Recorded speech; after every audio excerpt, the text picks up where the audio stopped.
Hello and welcome from the sidelines of the IPO Summit here at the New York Stock Exchange. I'm Jarrett Banks, editor-at-large of IPO Edge. Joining me is a friend of the program, Bruce Goldfarb, president and CEO of Okapi Partners. Bruce, welcome back. Hey, great to see you again, Jarrett. Always a pleasure. Let's start by talking about retail. The importance of retail investors in contested elections, but also in general, now that individuals own more US stocks than ever in recent times.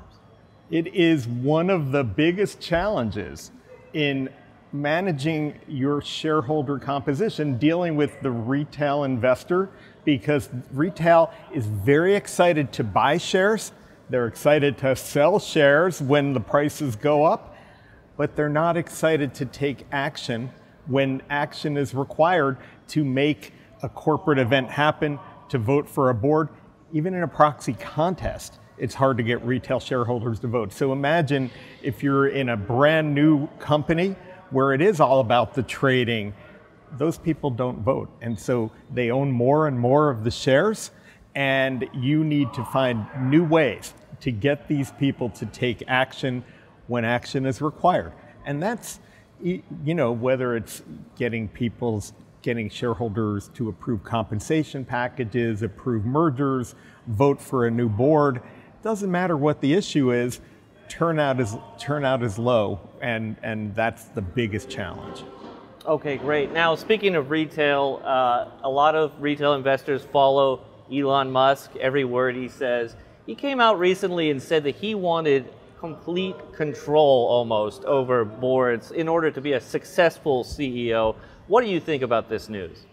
Very interesting concept for shareholders. We live in a political world, and I run corporate elections for my clients. We help our clients understand who their investors are, how they think, and how they're going to behave. But that behavioral pattern is more predictive for institutions as opposed for individuals. And individuals, as you point out, will frequently invest because they will follow on to somebody who is a leader, who has a following in a variety of areas. Elon certainly with X has a following that people talk about, and that has become not just corporate, but also political. And so there's this level in modern corporate world that follows the politics. And so there's a lot of challenge with retail shareholders being polarized with what they think about, how they're going to vote on these issues, and what they may view differently than corporate America, or I should say institutional investors, and how they will vote in a more disciplined way, thinking about issues possibly longer term in their approach. And so for Elon, this is a potentially core group, but historically, those investors haven't voted. They haven't voted at Tesla. They just tend to not vote, even in a place where they really may love Elon, they may love the stock, but they're still not going to get to the ballot box. All right. Now let's talk a little bit about Okapi Partners, your firm. Sure. You've just opened a London office, and you have a strategic partnership with Investor Update. Right. Tell us a little bit about that. Yeah, it's very exciting. We have had clients who have recognized that the global environment means that they want to get the same kind of services that we've been providing in the US. And so part of that means helping them with election campaigns in the UK, in Europe, and actually throughout Asia. And so the team at Investor Update is very good at identification work in those markets. And we build on the work that we've done with our market intelligence group here in the States, plus the solicitation work as an overlay, and are able to now provide that service for European clients, both corporations and investors. And we've had some interesting campaigns already. Much like in the States, it's going to be really interesting for 24. Now, speaking of Asia, I know you have a lot of experience in that region. I feel like we've been talking about activist campaigns in Japan for a very long time, but are we finally starting to see some real traction there? Well, I think we are. There are a number of activists who have been in the Japanese markets and other Asian markets for some time now, and they have started to really understand the process of running campaigns in Japan or in other parts of the other Asian countries.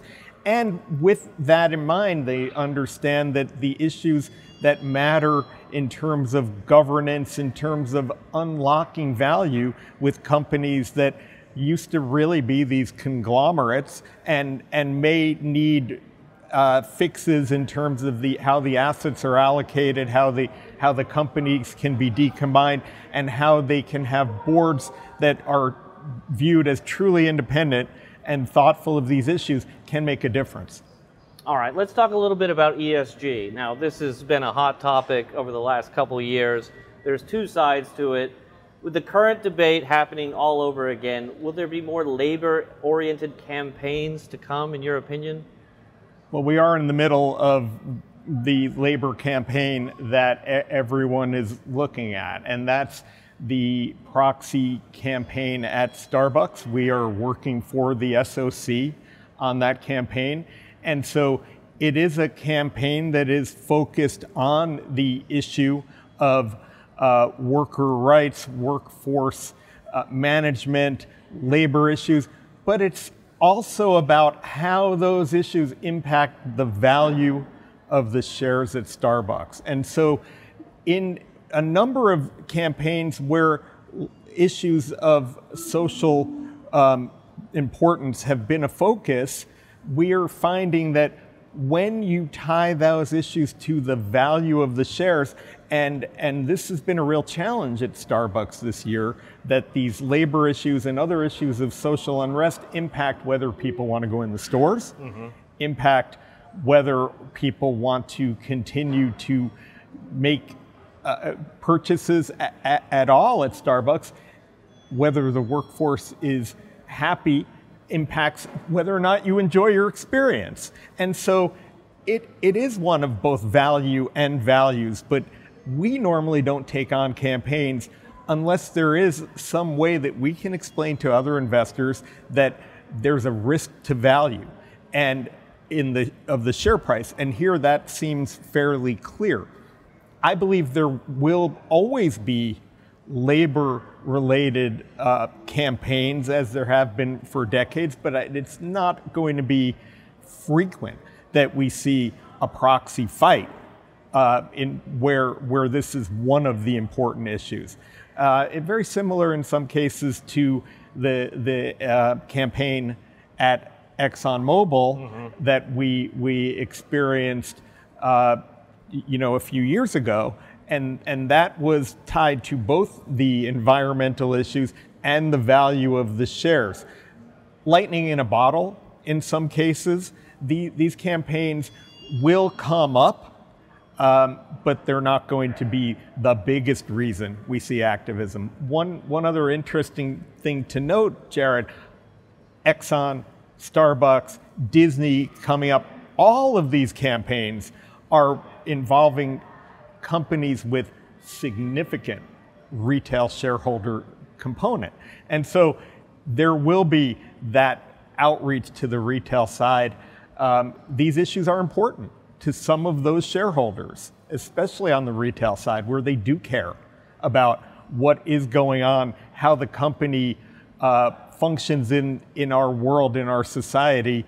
And so all of these components, environmental issues, social issues, certainly governance, will matter, but I don't know that I would call them ESG campaigns.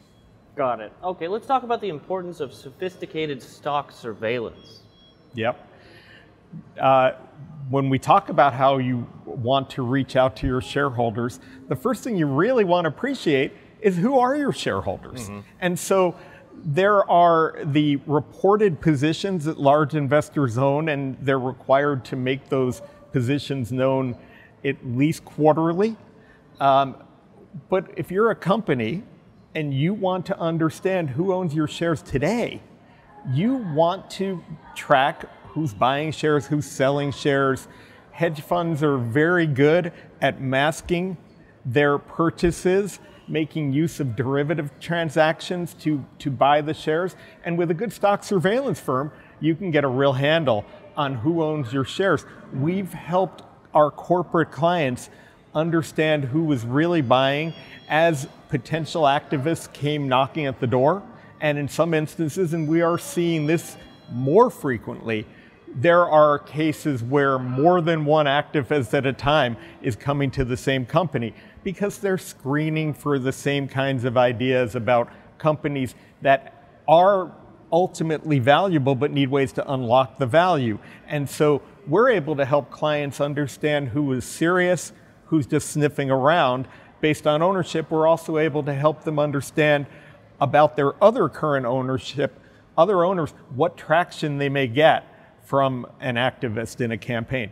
It's also really helpful for new companies as they're just starting out to understand the shift of their shareholder base from an IPO where your shares are sold by the underwriters to those initial purchasers, and then there's going to be trading. You really want to understand that before waiting for the reports, and over time as you end up with your annual meetings and you're going to have the more traditional investor base, understanding that evolution is occurring means you also need to understand the evolution in governance that you're going to have to embrace as a more